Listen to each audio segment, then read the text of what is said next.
Light and color theory in 3D environments. In 3D environments, light interacts with objects to create various visual effects, including shadows, reflections, and refractions. Color theory helps us understand how light and materials work together to produce colors. Light sources.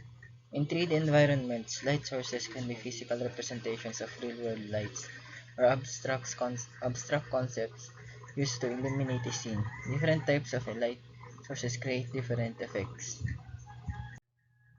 Color models. The RGB, red, green, blue, color model is the most common in digital graphics. Colors are created by combining these three primary colors in various intensities. The HSV, hue saturation value model is also used especially for intuitive color adjustments. Color space. Color space like sRGB and Adobe RGB define specific ranges of colors. They are used to ensure consistent color representation across different devices and applications. Color temperature. Light sources have different color temperatures measured in devices and applications. Color temperature, light sources, shading models for realistic textures and shadows. Fong, Fong shading, a a classic shading model that interpolates normals across a surface for smooth shading. It considers ambient, diffuse, and specular components to simulate basic lighting effects. Glin Fong shading, a variation of Fong shading that uses a slightly different specular and calculation. It is often more efficient for real-time rendering. Lumbertian shading, a simple model that represents purely diffuse lighting, giving a matte appearance. It doesn't consider specular reflections. Lighting techniques in 3D environments. Different types of light sources are used to create diverse lighting effects in 3D scenes.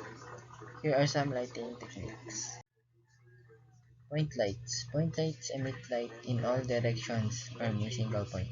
They are similar to bare light bulbs and are often used to simulate small localized light sources. Spotlights emit a cone of light from a single point with a defined angle and fall off.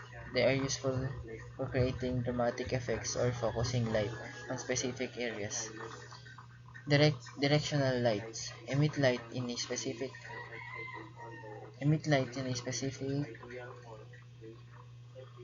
direction, often used to simulate sunlight or distant light sources. These lights don't diminish with distance or creating uniform lighting across a scene.